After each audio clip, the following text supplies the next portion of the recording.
Rain drummed against the kitchen window as Sarah Chin watched her 8-year-old son David arrange his cereal pieces in perfect rows for the third time that morning.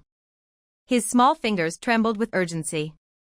She had no idea that his obsessive counting and frantic hand gestures weren't just autism symptoms, but desperate attempts to communicate a terrifying secret about their neighbor, Mr. Patterson. The man everyone trusted with their children.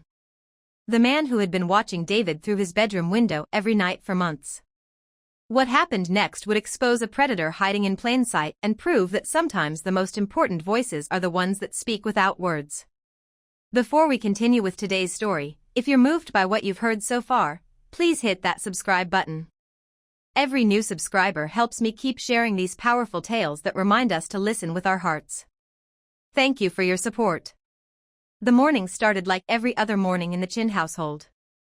David sat at the kitchen table, his autism demanding the same ritual. The same bowl. The same spoon. The same 12 Cheerios are arranged in 3 rows of 4. Sarah watched him with tired eyes, dark circles beneath them from another sleepless night. Another round of his unexplained meltdowns had been getting worse for weeks. David's hands moved constantly, fluttering, signing something she couldn't understand. He'd been doing this more and more, these strange gestures that looked almost like sign language but weren't quite right. The occupational therapist said it was stimming behavior. Nothing to worry about. But Sarah's mother instincts screamed otherwise. Sarah's voice was gentle as she sat beside him. "Honey, what are you trying to tell me?" David's eyes darted to the window, then back to his cereal. His hands moved faster, more urgent, pointing toward the Patterson house next door. Then he covered his eyes. Then pointing again. Through the kitchen window, she could see Mr. Patterson watering his garden like he did every morning at exactly 7:30.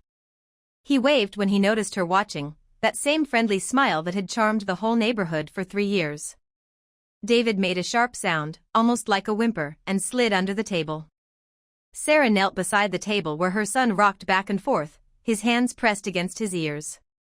"David, yeah, baby, what's wrong?" the way he did when the world became too much.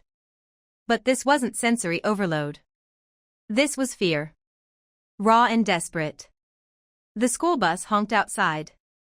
David scrambled out from under the table, grabbed his backpack, and bolted for the door without his usual goodbye routine.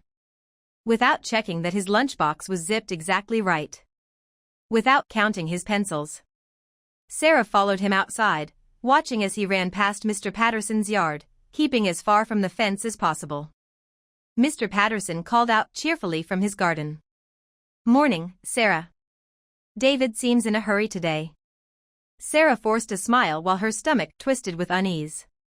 Just excited about school, I guess, but something cold settled in her chest as she watched David's reaction. He'd pressed himself against the bus door, waiting, hands shaking, until the driver opened it. That afternoon, David's teacher Mrs. Rodriguez called with concern evident in her voice. David had another difficult day. He kept drawing the same picture over and over, a house with a man at the window. When I asked him about it, he got very upset. Sarah picked up David early, finding him in the sensory corner of his classroom, rocking with his weighted blanket pulled over his head. She whispered softly, approaching carefully. "Hey sweetie, ready to go home?" He peeked out, looked toward the window that faced the pickup area, then shook his head violently. Sarah's worry deepened as she crouched beside him.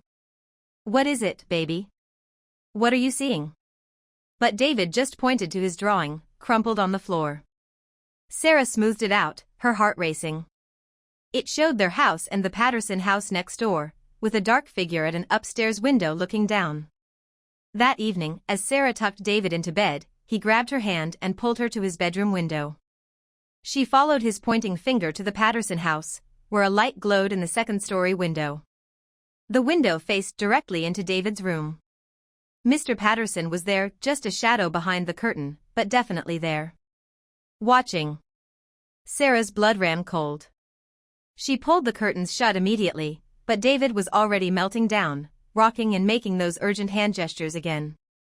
Faster and faster until his communication device, the tablet with picture symbols, fell from his bedside table. As it clattered to the floor, David dove for it, his fingers flying over the screen. Man, he selected, then window, then bad, then scared, then tell mommy. But there weren't enough symbols for what he needed to say. There never were. Sarah sat on his bed, pulling him close, her voice steady despite her racing heart. I believe you, baby. I believe something's wrong. We're going to figure this out, okay? David looked up at her with those deep brown eyes that saw so much more than people gave him credit for. And for the first time in weeks, he seemed to relax just a little. The next morning, Sarah called in sick to work and watched from her kitchen window.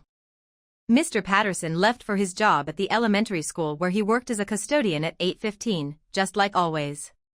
But something about his routine felt different now. Predatory. Calculated. She spent the day researching autism communication, watching videos about alternative methods of expression. Something nagged at her about David's hand movements. They weren't random stimming.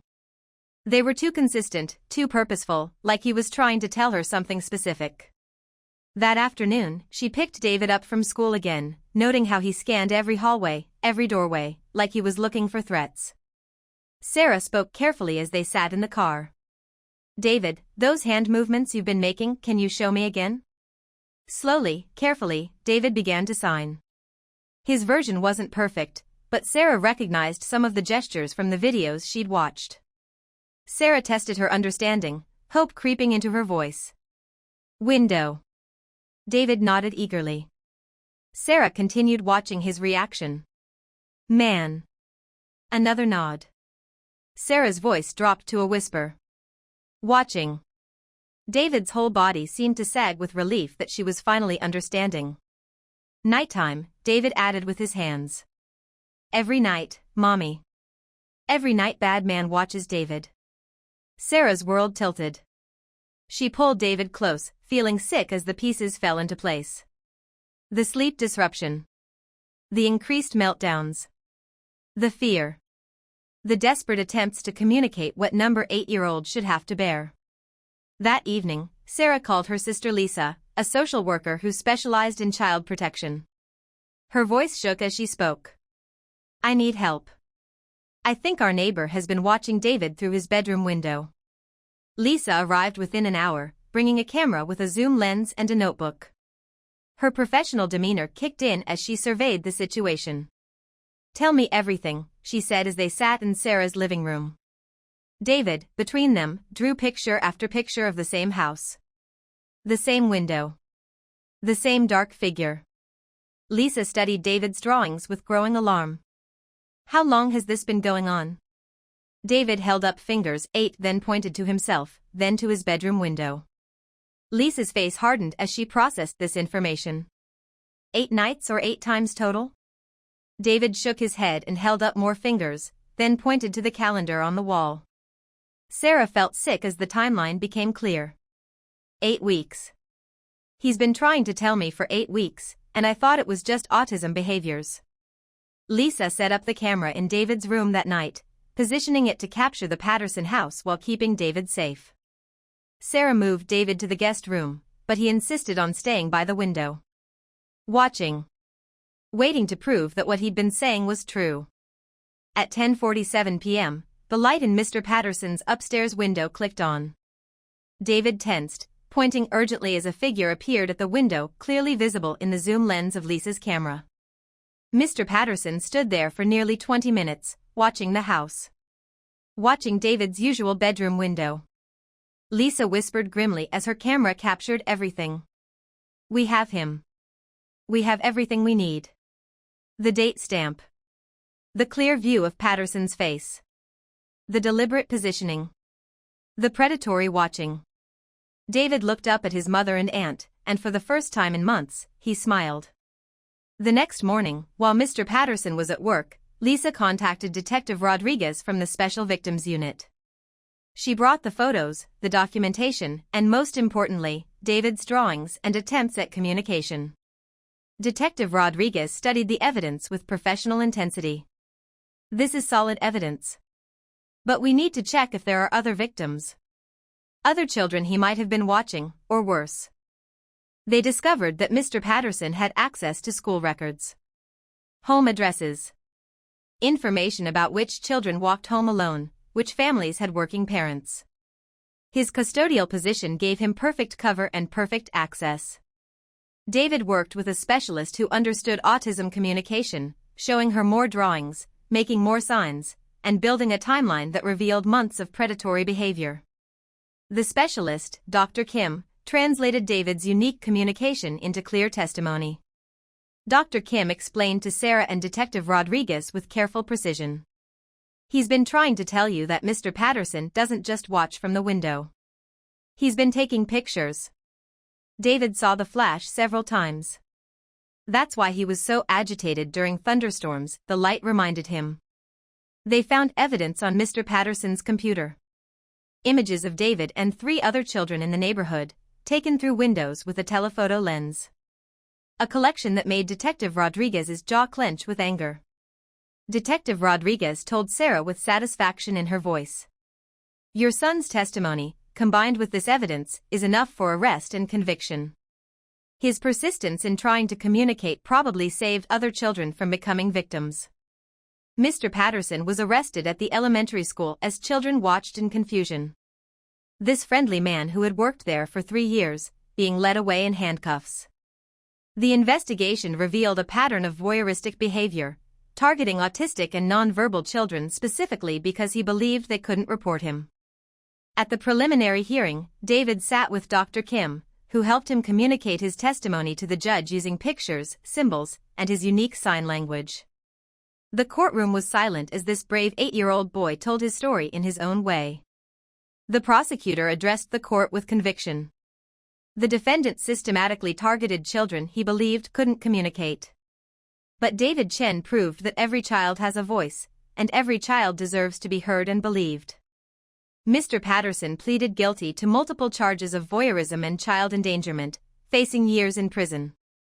The judge commended David's courage and Sarah's determination to listen to her son, even when his communication seemed impossible to understand.